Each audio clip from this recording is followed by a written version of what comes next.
Assalamualaikum warahmatullahi wabarakatuh.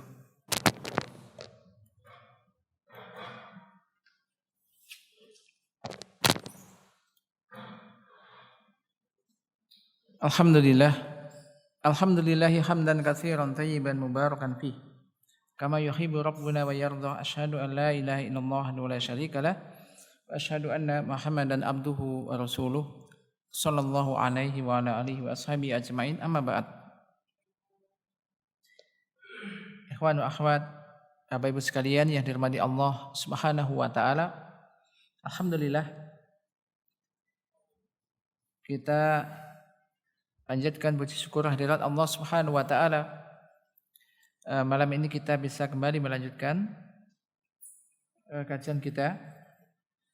Kita akan masih melanjutkan baca kitab Riyadhus Shalihin, masih bab taubah. Bab tentang taubat.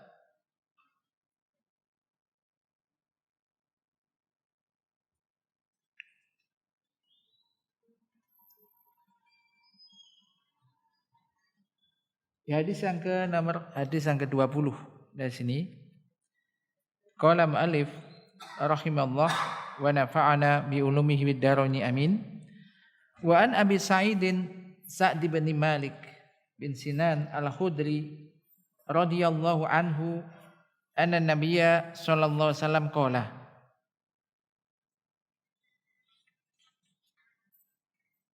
kana fi man kana qablakum rajulun qatala tis'atan wa tis'ina nafsan fasa'ala an a'lami ahlil ardi fadulla ala rahibin fa'atahu faqala innahu qatala tis'atan wa tis'ina nafsan fahallahu min taubatin faqala la faqatalahu fakamala bihi mi'ah summa sa'ala an a'lami ahlil ardi fadulla ala rajulin alimin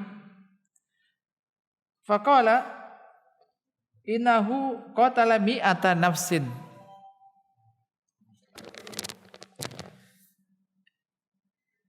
fahallahu min taubah faqala na'am wa man yahulu bainahu wa baina taubah intalik ila ardi kadza wa kadza fa inna biha unasan ya'budunallaha ta'ala fa'budillaha ma'ahum wa la tarji' ila ardika fa innaha ardu su'in fantalaqa hatta idza nasafa at-tariq atahul maut fahtasamat fihi malaikatur rahmah wa malaikatul adzab faqalat malaikatur rahmah ja'a taiban muqbilan biqalbihi ila Allah ta'ala wa qalat malaikatul adzab innahu lam ya'mal khairan qattu fatahum malakun fi surati adamiyyin faj'alu bainahum ay hakaman faqala kisu ma baina al-ardaini fa ila ayatihima kana adna fa huwa lahu faqasu fawajaduhu adna ila al-ardi lati arada faqabadathu malaikatur rahmah muttafaqun alaih. Wa fi riwayah fi sahih fa kana ila qaryah as-salihah aqraba bi shibrin faju'ila min ahliha wa fi riwayatin fi sahih fa awkhallahu ta'ala ila hadhihi an taba'adi wa ila hadhihi an taqarrabi wa qala kisu ma bainahuma fawajaduhu ila hadhihi aqrabu bi shibrin faghufira lah wa fi riwayah fa na fi sadrihi nahwaha.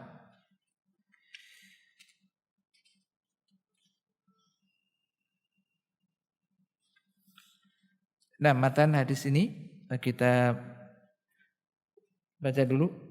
Perhatikan di sini kita akan bacakan di antara syarah dari hadis ini. Qala Syarih Al-Utsaimin rahimahullah, naqala mu'allif rahimahullah taala an Abi Sa'id Sa'd bin Malik bin Sinan Al-Khudri radhiyallahu anhu Anna Nabiya sallallahu alaihi wasallam qala kana fi man kana qablakum rajulun qatala 99 nafsan thumma innahu nadima wa sa'ala an a'lami ahli al-ard yas'aluhu hal lahu min taubah. Muallif Al-Imam Nawawi rahimahullah taala telah menukil dari Abu Sa'id Sa'd bin Malik bin Sinan Al-Khudri radhiyallahu taala anhu bahwasanya Nabi sallallahu alaihi wasallam telah mengatakan dulu ada seseorang bimangkana qablakum, seorang sebelum kalian, zaman sebelum kalian, ada rajulun, ada seseorang yang telah membunuh 99 jiwa, telah membunuh 99 orang. Kemudian dia menyesal, telah membunuh 99 itu menyesal. Kemudian Sa'ala bertanya tentang penduduk bumi yang paling alim. Adakah orang penduduk bumi yang paling berilmu, paling alim? Kemudian ia bertanya kepadanya, hal lahu min taubah, masihkah dia bisa bertaubat gitu kan? Masih adakah taubat untuknya? Nah, ini maksudnya. Mau taubat, adakah taubat untuknya gitu? Kemudian ditunjukkan kepada seseorang. Ternyata dia bukan orang alim tapi rohib. Rohib ini ahli ibadah. Fa idza huwa rohibun, ahli ibadah. Abidan. Walakin laisa indahu ilmun, ahli ibadah tapi tidak punya ilmu. Orang ahli ibadah ditanya orang membunuh 99 orang, wah udah keterlaluan dong. Membunuh satu orang saja dosa besar, kamu 99 orang. Maka falamma sa'alahu qala innahu qatala 99 nafsan fa hal lahu min taubah fasta'zama ar-rahibu hadza dzamba wa qala laisa laka taubah. Maka tatkala seorang ini bertanya kepada rohib, kepada ahli ibadah tadi, dan mengatakan bahwa ia telah membunuh 99 orang, lalu apakah dia masih bisa bertaubat gitu? Maka seorang ahli ibadah, rohib tadi, tapi tanpa ilmu, tadi menganggap dosa membunuh 99 orang itu dosa yang sudah sangat besar gitu. Maka ia mengatakan laisa laka taubah, sudah enggak ada taubat lagi bagimu. Sudah enggak ada taubat lagi bagimu, kata orang rohib ahli ibadah tadi. Faghadiba rajulu fanza'aja wa qatala rohib. Maka marahlah orang itu. Naik darahnya, kemudian dibunuhlah rohib itu. Ngomong enggak ada pintu taubat, dibunuh rohib itu. Fa atamma bihi mi'atan nafsin. Maka dengan itu lengkaplah 100 orang yang dia bunuh. Berarti dia telah membunuh 100 orang. Suma innahu sa'ala an a'lami ahlil ardi. Kemudian ia masih bertanya, mencari orang yang paling berilmu di muka bumi itu. Untuk apa? Ingin taubat. Ada keinginan taubat, menyesal dan taubat. Maka fadulla ala rajulin alimin, maka ditunjukkanlah ia kepada seorang yang ahli ilmu, alim, orang yang berilmu. Makanya pentingnya orang berilmu ini. Faqala lahu, lalu ia mengatakan kepadanya, innahu qatala mi'ata nafsin fahal lahu min taubah. Sesungguhnya ia telah membunuh 100 orang. Maka masih adakah pintu taubat baginya? Maka ini orang alim jawabannya, qala na'am, masih ada. Padahal tadi 99 saja dikatakan tidak ada oleh ahli ibadah. Nah ini setelah membunuh 100 orang dia bertanya masih adakah pintu taubat untuknya? Dia menjawab, na'am, iya masih ada. Wa man alladhi yakhulu bainahu wa baina taubah? Siapa yang bisa menghalangi antara dia dan taubat? Enggak ada yang bisa menghalangi. Babu taubat maftuh. Pintu taubat senantiasa terbuka. Tidak ada yang bisa menghalanginya, gitu. Walakin akan tetapi dia mensyaratkan orang alim ini, idhab ilal qaryati fulaniyah, pergilah kamu ke desa fulan, desa si anu, ke desa sana gitu. Fa inna fiha qauman ya'budunallaha. Karena di desa itu, di kampung itu, di daerah itu ada orang-orang yang beribadah kepada Allah, orang-orang soleh di sana. Semua rajin ibadah, beribadah kepada Allah Ta'ala. Wal ardul lati kana fiha ka'annaha wallahu a'lam daru kufr. Famarahu hadzal alimu ayyuhajira bi dinihi ila hadhil qaryah allati ya'budullah allati yu'badu fiha Allah subhanahu wa ta'ala. Fa kharaja taiban nadiban muhajiran bidinihi ilal ard allati fiha al-qaumul ladina ya'buduna Allah azza wa jalla. Maka ia memerintahkan orang ini, ya pergi kamu ke sana. Di sana banyak orang-orang yang beribadah kepada Allah Ta'ala.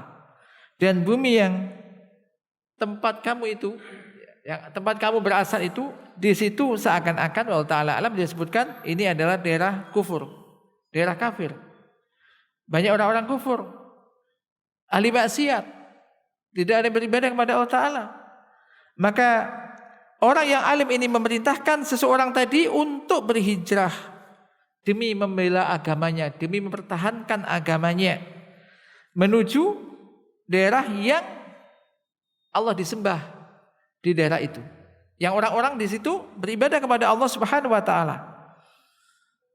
Maka di sini juga memberikan faedah apa? Pentingnya lingkungan yang baik. Lingkungan yang baik. Karena ini berpengaruh. Maka terkadang ketika sebuah daerah masih kosong, murah gitu kan. Tapi begitu sudah terbentuk lingkungannya kok baik-baik, banyak orang sudah kenal ngaji, kenal sunnah, jaga ibadah, biasanya mesti naik nilainya. Nilainya justru ini yang memang mahal. Nilai apa? Lingkungannya sudah terbentuk. Karena itulah berpengaruh. Maka ini sarannya, kamu ini ada pintu tobat masih ada bagimu, tapi kamu pergi ke sana, tinggalkan daerahmu, pergi ke sana. Di sana banyak orang-orang yang ahli ibadah. Supaya apa? Ngikut. Maka alhamdulillah ketika sebuah daerah itu orang yang ngerti agama, minimal mau sholat ya, dekat dengan masjid, itu suatu kenikmatan. Dan kemudian ia membentuk. Sekarang kalau kita sudah berada di sebuah tempat, nah yang penting ada bagaimana di sebuah tempat itu lingkungannya kita jadikan lingkungan yang ya beribadah kepada Allah, ahli ibadah kepada Allah, ahli ibadah kepada Allah. Ya maka ya diajak untuk ke masjid, kemudian menjaga syariat agama gitu kan, beribadah kepada Allah dan mengetahui hak-hak tetangga. Dan insya Allah ini kenikmatan tersendiri. Di sini perhatikan. Kemudian keluarlah laki-laki tadi, taiban, halnya dalam keadaan sudah bertaubat. Nadiban, menyesali perbuatannya yang telah membunuh 100 orang. Keluar, bertaubat, menuju ke daerah tadi, bertaubat, dalam keadaan bertaubat, menyesali perbuatannya, muhajiron bidinihi, berhijrah meninggalkan daerah asalnya, menuju daerah yang dituju yang baik tadi, demi apa? Bidinihi. Maksudnya demi membela apa? Agamanya. Ada tahu kisah Ashabul Kahfi, para pemuda yang itu dari daerah gak kenal asalnya, sama-sama lari dari daerahnya demi mempertahankan agamanya. Akhirnya ketemu, semua ada di gua itu, ketemunya di situ. Semua pada lari demi mempertahankan agamanya. Karena kalau dia tidak lari maka bisa kufur, bisa murtad, semacam itu demi agamanya. Demikian juga ini, kepingin taubat. Maka dia berhijrah bidinihi, dengan membawa agamanya tadi, ilal ardi lati fihal qaum, ke tempat, ke bumi yang di situ ada orang-orang yang beribadah kepada Allah Azza wa Jalla. Namun di tengah jalan ajal menjemputnya, maut menjemputnya. Maka fakhtasamat fihi malaikatur rahmah wa malaikatul adzab. Maka di situ terjadi rebutan antara malaikat rahmah dan malaikat azab. Siapa yang mau membawa ini?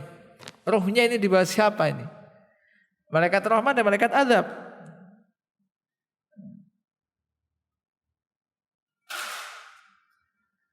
Karena orang kafir, waliyadzubillah, kita berlindung pada Allah, ini takbidu ruhahu malaikatul azab. Ruhnya diambil oleh malaikat azab kalau orang kafir. Wal mu'min takbidu ruhuhu malaikatur rahmah. Sedangkan orang mukmin ruhnya ini diambil oleh malaikat rahmah. Maka fakta semu, maka mereka berselisih, rebutan. Ini malaikat azab yang membawa atau malaikat rahmah yang membawa rohnya tadi. Malaikatul azab taqulu innahu lam ya'mal khairan qattu. Malaikat azab mengatakan dia belum beramal apa-apa. Dia belum melakukan amal baik apapun. Dia telah membunuh 100 orang belum melakukan apa-apa. Ai ba'da taubatihi ma amila khairan. Setelah dia bertaubat belum melakukan amal kebaikan sedikit pun.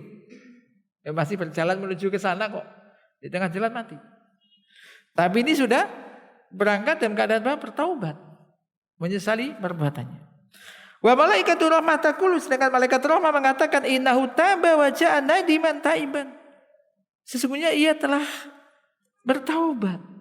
Dan dia datang dalam keadaan nadiman, menyesali perbuatan dosanya. Dan bertaubat kepada Allah. Kan? Fa hasala bainahuma khusumah. Maka terjadilah perselisihan antara malaikat azab dan juga malaikat rahmah. Maka fa ba'atsallahu ilaihim malakan liyahkuma bainahum. Lalu Allah Subhanahu wa taala mengutus seorang malaikat dalam bentuk manusia. Berwujud seorang manusia untuk memberikan keputusan penengah, keputusan. Jadi hakim di antara dua malaikat yang berebut tadi. Faqala kisu ma bainal ardaini. Sudah, diukur aja. Silakan diukur antara dua bumi ini, dua tempat tadi. Ila ayatihima kana aqrab fawalahu. Mana yang lebih dekat jaraknya antara orang ini yang telah mati ini ke daerah yang dituju atau ke daerah yang ditinggalkan. Daerah ditinggalkan daerah jelek, daerah dituju daerah yang baik. Mana yang lebih dekat maka itu dimasukkan ke situ. Dimasukkan ke situ. Akhirnya yakni bahwa min ahliha. Jadi ia dianggap penduduk situ. Kalau yang terdekat daerah dituju berarti penduduk orang-orang yang baik. Bumi yang baik. Kalau lebih dekat yang daerah yang ditinggalkan berarti termasuk orang-orang yang tidak baik. In kanat ardul kufr aqrab ilaihi fa malaikatul adzab takbidu ruhahu. Jika lebih dekat ke daerah kufur maka diambil ruhnya dibawa oleh malaikat azab. Wa in kana ila baladil iman, apabila lebih dekat ke daerah iman, orang-orang yang mukmin tadi, orang-orang yang ahli ibadah kepada Allah itu lebih dekat ke sana, maka malaikat rahmah yang akan membawa ruhnya. Faqasuma bainahuma, maka akhirnya mereka pun mengukur di antara keduanya. Fa idza baladul lati ittajaha ilaiha wa hiya baladul iman aqrabu minal balad allati hajara minha binahwi sibrin. Ternyata daerah yang dituju yaitu daerah iman itu lebih dekat dengannya daripada daerah yang ditinggalkan. Selisihnya cuma satu sibr, sejengkal. Kalau ini dirok nih sibrin. Dirok ini kan ini sampai sini. Maka kalau orang sholat itu kan ukurannya antara dia berdiri ke tempat sujud berapa? Salah satu adro. 3 dirok atau akrobah diukur 1, 2, 3 diroknya masing-masing ya. Itu 2, 3 atau mendekati itu. Tapi kalau sibrin ya cuman sejengkal. Kemudian faqabadathu malaikatur rahmah. Lalu dibawalah ia oleh malaikat rahmah. Kemudian di sebuah riwayat tadi disebutkan bahwasanya Allah Ta'ala mewahyukan kepada bumi yang jelek ini, menjauhlah kamu. Yaitu taba'adi, ini fi'il amr dalam bahasa Arab. Menjauhlah kamu. Allah mengatakan kepada tanah, kan tanah itu juga milik Allah. Allah yang menciptakan, Allah yang memerintahkan. Kamu menjauh kamu. Kemudian Allah memerintahkan kepada bumi yang baik yang dituju, mendekatlah kamu. Jadi kalau seandainya pas begitu, bumi yang ditinggalkan, ini bumi yang jelek, menjauhlah kamu dari orang ini. Yang ini kamu mendekat. Ini hadis yang sahih. Ya, ini bagi Allah ya mudah. Kan langit bumi itu ciptaan Allah Subhanahu wa taala. Nah, setelah itu baru malaikat tadi mengatakan ukur sekarang, ukur antara keduanya. Maka mereka mendapatinya dia lebih dekat kepada daerah yang dituju. Selisih cuma apa? Jadi bisibrin. Faghufira lahu, maka ia pun diampuni. Nah, ini faedah dari sini. Faedah yang bisa diambil dari sini banyak sekali. Kemudian di antaranya yang pertama,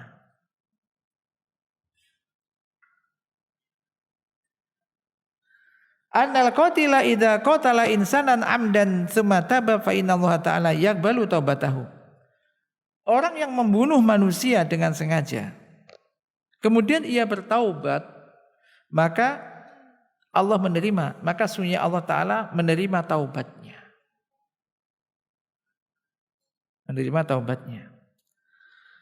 Dalilnya adalah Allah Ta'ala berfirman, innallaha la yaghfiru ay yushraka bihi wa yaghfiru ma duna dzalika liman yasha. Sesungguhnya Allah tidak akan mengampuni dosa syirik, dan Allah mengampuni dosa selain syirik. Membunuh orang selain syirik, bukan syirik. Tapi itu dosa besar, bukan berarti bunuh orang nanti taubat, enggak boleh. Jadi kalau sudah terlanjur, semacam ini akan diampuni, dosanya diterima taubatnya.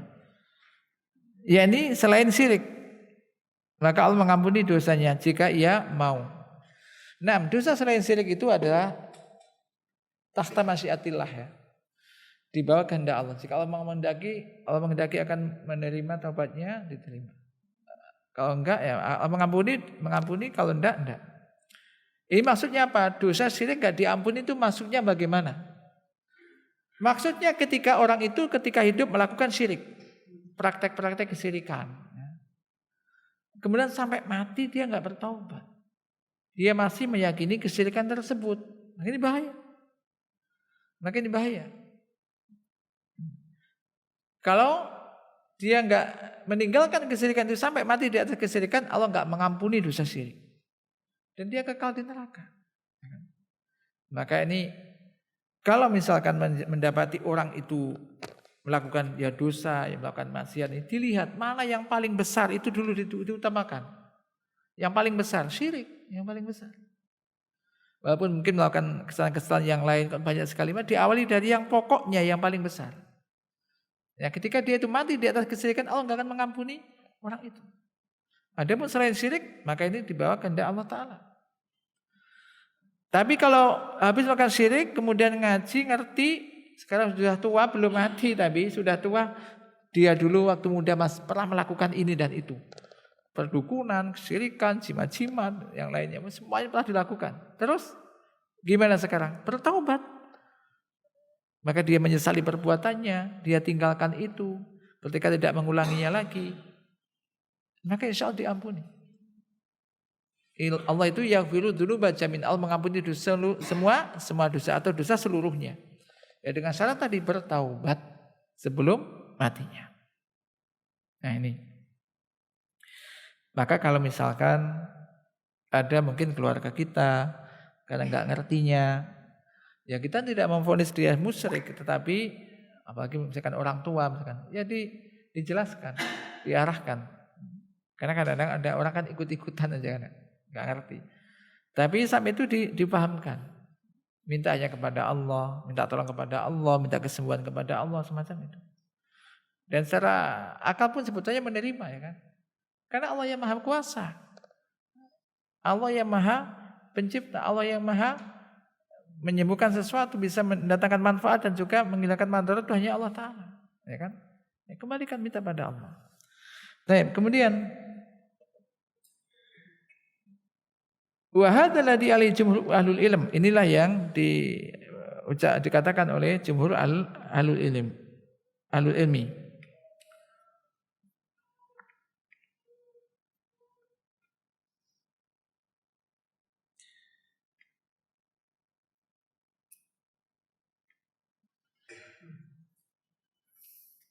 Wa dzakara Wa dzukira an Abdullah bin Mas'ud, dan disebutkan dari Abdullah bin Abbas radhiyallahu anhuma bahwasanya anal qatil laisa lahu taubah, bahwasanya orang yang anal qatil, orang yang membunuh, laisa lahu taubah, tidak ada baginya taubat, karena Allah Taala mengatakan wa may yaqtul mu'minan, berfirman ya Allah Taala berfirman wa may yaqtul mu'mina muta'ammidan fajazaohu jahannam khalidan fiha wa ghadiballahu alaihi wa la'anahu wa 'adda lahu 'adzaban 'azima. Allah Ta'ala berfirman, barang siapa membunuh seorang mukmin dengan sengaja, maka balasannya adalah neraka jahanam, ia kekal di dalamnya. Dan Allah murka kepadanya dan melaknatnya, dan Allah menyiapkan untuknya azab yang besar. Saya menyebutkan, walakin, akan tetapi madhaba ilail jumhur wal haq, akan tapi pendapat yang disampaikan oleh jumhur ulama, maka ini adalah yang benar.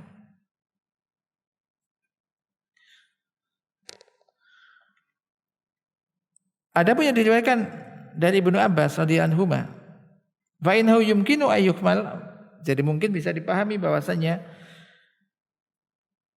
tidak ada baginya taubat ini dilihat dari sisi al-lil maktul, binisbah lil maktul, bagi orang yang dibunuh. Karena orang yang membunuh itu, jika ia membunuh, maka ini terkait padanya 3 hak. Yang pertama hak Allah, yang kedua hak bagi maktul, orang yang dibunuh, yang ketiga dari wali orang yang dibunuh. Hak Allah, hak orang yang dibunuh, dan berikutnya wali orang yang dibunuh. Adapun hak Allah, maka tidak diragukan lagi bahwasanya Allah Ta'ala mengampuninya dengan taubat tadi.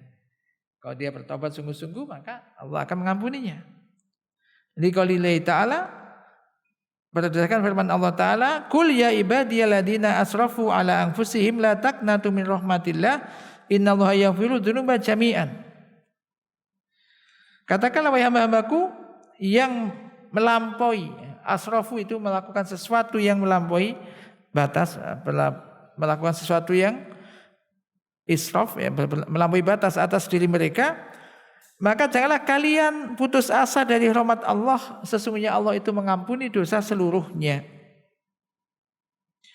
Dan juga Allah berfirman, walladzina la yad'una ma'allahi ilahan akhar wa la yaqtuluna an-nafsa allati haramallahu illa bil haqq wa la yasnun wa may yaf'al dzalika yalqa athama yudha'af lahu al-'adzabu yaumal qiyamati wa yakhlud fihi muhana illa man taba wa amana wa amila amalan sholiha fa ulaika yubaddilullahu sayyi'atihim hasanat. Al-Furqan ayat 68 hingga 70. Dan orang-orang yang tidak berdoa di samping Allah kepada sembahan yang lain dan tidak membunuh jiwa yang diharamkan oleh Allah untuk dibunuh kecuali dengan cara yang benar. Yang benar maksudnya ya mungkin karena dia membunuh orang kemudian dikisos, atau orang sudah nikah zina maka dirajam, tapi yang melakukan itu tentu ada penguasa. Walayasnun, dan juga tidak berzina. Ini menyebutkan sifat orang-orang soleh ini, ibadur rahman ya. Wa may yaf'al dzalika, barang siapa yang melakukan hal itu maka yalqa asama, maka dia akan mendapatkan dosa yang besar. Yudha'af lahu al-adzab, akan dilipat gandakan baginya siksa pada hari kiamat, dan ia kekal di dalamnya dalam neraka muhana, dalam keadaan hina, kecuali ada istisnanya, kecuali orang-orang yang bertaubat, dan yang melakukan itu kemudian bertaubat dan beriman serta beramal soleh. Bertaubat, beriman, beramal soleh, melakukan suatu amal soleh, maka mereka itulah orang-orang yang diganti kejelekannya dengan kebaikan. Jadi kejelekan telah dilakukan diganti dengan kebaikan. Tapi juga bukan kemudian disengaja, berbuat jelek dulu aja lah, nanti habis itu taubat, beriman, beramal soleh. Kan diganti itu amal-amal kejelekannya dengan kebaikan. Tidak boleh. Tapi kalau sudah terlanjur, kemudian sadar, ini bertaubat. Habis bertaubat, beriman. Tingkatkan iman. Habis itu beramal soleh. Maka ini Mereka itulah orang-orang yang akan diganti kejelekannya oleh Allah dengan hasanat, dengan kebaikan-kebaikan. Adapun hak orang yang terbunuh, fa in taubatal qatil la tanfa'uhu wa la tuaddi ilaihi haqqahu. Maka sungguhnya taubatnya orang yang telah membunuh ini tidaklah bermanfaat baginya dan juga tidak la tuaddi ilaihi haqqahu. Ya, taubatnya tidak berguna bagi dilihat dari sisi apa yang membunuh. Li'annahu mata, karena dia telah mati. Yang dibunuh mau minta maaf gimana, dia udah mati kok. Kalau udah dipukul tok belum mati, aku minta maaf ya. Ini sebunuh. Ya. Maka wala yumkinu al-wusulu ila istighlalihi, tidak mungkin minta dihalalkan. Dia udah dibunuh. Kalau pukul, oke, gantian sekarang. Kalau udah dipukul, minta dikisos. Kamu pukul aku, karena aku tak mukul kamu. Kalau dia udah dibunuh, nggak mungkin dia bisa ganti membunuh. Awi tabarru min damihi, atau berlepas diri dari darahnya. Fahadha waladi yabqa mutalaban bihi al-qatil walau taba. Maka ini tetap dituntut, karena ini hak adamiyin ya. Nanti tetap dia akan dituntut, ya, walaupun dia sudah bertaubat. Wa idza kana yaumil qiyamah fallahu yafsilu bainahum, nanti pada hari kiamat maka Allah yang akan memberikan yakni keputusan itu. Adapun hak orang yang terbunuh, tinggal sedikit ya. Maka fa innaha la tasihu taubatul qatil, maka sungguhnya tidak sah taubat al-qatil hatta yusallima nafsahu ila auliyail maqtul, sampai dia menyerahkan dirinya kepada wali orang yang dibunuh. Dan wa yuqiru bil qatl, mengakui pembunuhan itu, dan dia mengatakan akulah yang membunuh, aku berada di hadapan kalian, jika kalian mau maka bunuhlah aku, dan jika kamu mau ambillah denda, diyat namanya, denda, dan jika kamu mau maka maafkan. Maka jika ia bertobat kepada Allah, menyerahkan dirinya kepada orang yang keluarga yang dibunuh, yaitu ahli warisnya, maka taubatnya sah. Dan antara dia dengan urusan dia dengan yang dibunuh, nanti Allah yang akan menghakimi pada hari kiamat. Datang waktu Isya ya, karena waktu Isya. Maka sementara mungkin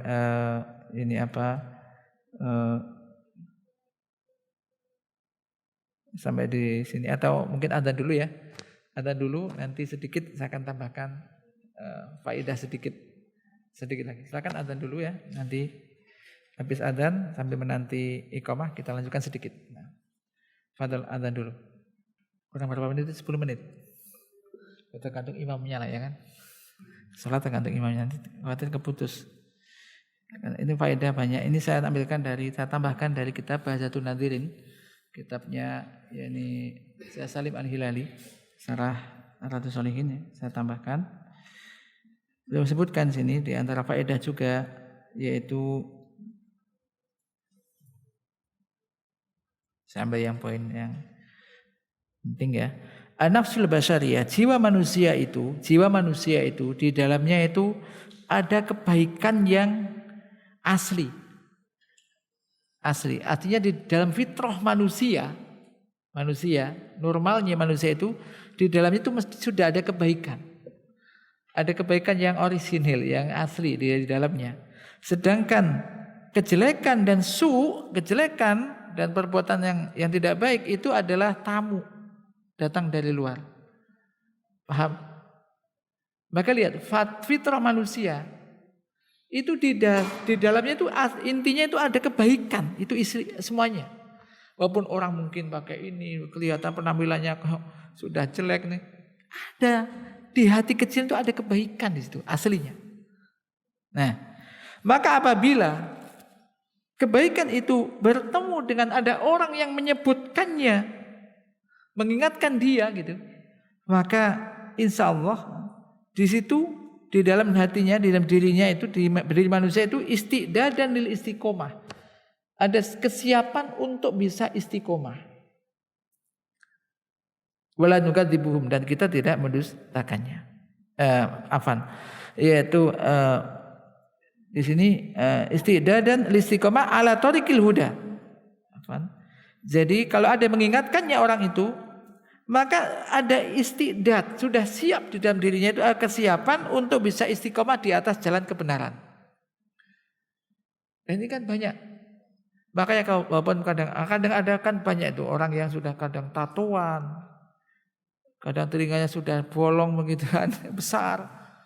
Kemudian suatu ada titik tertentu dia itu kemudian ada mengingatkan, entah diingatkan oleh langsung atau melihat pengajian, mendengarkan yang lainnya, titik tobat langsung menjadi baik dan istiqomah di atas kebaikan. Karena pada asal di dalam diri manusia itu ada kebaikan. Kebaikan itu asil itu jadi asli, sudah ada di dalamnya. Adapun kejelekan-kejelekan ini ada datang dari luar. Sesuatu yang dari dalam berarti kan lebih kuat. Kalau dari luar namanya pendatang. Nah ini. Maka dari sini, sejelek apapun ketika melihat orang demikian, maka jangan langsung suudzon. Gak mungkin orang ini baik. Atau memvonis kamu ahli neraka sudah. Jangan. Gak boleh. Dari sini apa? Jangan putus asa untuk mengajak. Bahkan kadang-kadang orang karena mungkin semua orang menjauhi dia, menganggap dia jelek, kemudian apa? Dia itu mau baik, nggak ada teman yang menarik atau apa. Nah, semacam itu kadang tambah jelek. Tapi ketika ternyata justru diajak pelan-pelan, kemudian mungkin ada masalah, kemudian kita bantu, dia suatu ketika bisa apa? Bertaubat. Dan ini pahalanya sangat besar ketika menjadikan sebab orang itu mendapatkan hidayah. Itu sangat besar. Ini. Ya, jadi ini. Macam tadi, 100 orang dia bunuh. Masih ada keinginan ini untuk taubat. Ketika mau bertanya, masih ada sih taubat, ada enggak saya? Dikatakan tidak ada. Yang 99 dibunuh dari 100, masih ada. Nah, jadi berarti ada yang menarik di sini. Ada yang menyampaikan, masih ada kamu, masih bisa kamu bertaubat. Kamu ke sana, langsung berangkat. Karena di dalam hati kecilnya itu demikian. Dan mungkin orang-orang semacam ini banyak. Ya, banyak. Bisa jadi semacam itu. Karena lingkungan, kemudian suatu ketika ada muncul di keinginan di dalam diri semacam itu. Ya. Kemudian berikutnya. Ini kalau sudah iqamah nanti kita iqamah. Ya. Karena ini masih banyak, mungkin saya lanjutkan. Ternyata banyak poin-poinnya. Dan ini sangat penting. Fadlul ilmi ma'akilatil ibadah ala kasatil ibadah ma'al jahli. Keutamaan ilmu walaupun sedikit ibadah dibanding banyak ibadah tapi jahil. Banyak ibadah tapi jahil, tanpa ilmu. Karena orang yang ahli ibadah dan jahil, terkadang dia melakukan suatu kesalahan, sesuatu yang tidak baik. Sementara dia sebetulnya ingin melakukan kebaikan, tapi karena ilmunya enggak ada, justru yang dilakukan itu adalah binasa, kehancuran. Inginnya baik tapi tanpa ilmu, dianggap baik ternyata tidak baik. Semacam tadi. Orang itu maunya memberikan nasihat, sudah kamu mentok, kamu terlalu banyak dosamu. Akhirnya apa? Dia bisa binasa, dia sendiri celaka dan mencelakakan orang lain. Dia sesat dan menyesatkan orang lain. Ini. Maka di dalam hal ini terdapat penjelasan bahwasanya barang siapa yang ingin berdakwah, ingin agar orang itu mendapatkan hidayah petunjuk, mengajak mereka kepada Islam, kepada kebenaran, maka harus menuntut ilmu syar'i. Harus menuntut ilmu syar'i. Harus punya ilmu syar'i. Jika tidak, maka madorotnya lebih banyak daripada manfaatnya. Maka ini penting. Gak hanya semangat-semangat tok. Ketika melihat orang kok sudah jelek, gini-gini, aduh kamu gak pantas kamu masuk masjid sudah. Tatuan banyak, kemudian ingin taubat. Bisa gak aku sholat? Gak boleh kamu tato, harus di dulu misalkan. Akhirnya mau ke masjid gak jadi. Gara-gara orang yang gak ngerti hukumnya. Jadi boleh, silakan gitu kan. Itu. Ittaqullah mastata'tum. Udah. Allah gak membebani manusia di luar kemampuannya. Ini penting.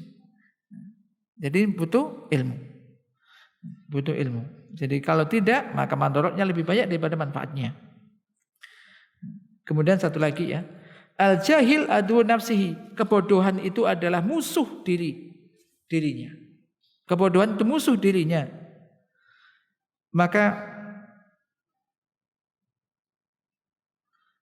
qillatu fatunati rohib, sedikitnya kecerdasan orang ahli ibadah tadi telah mencelakakannya.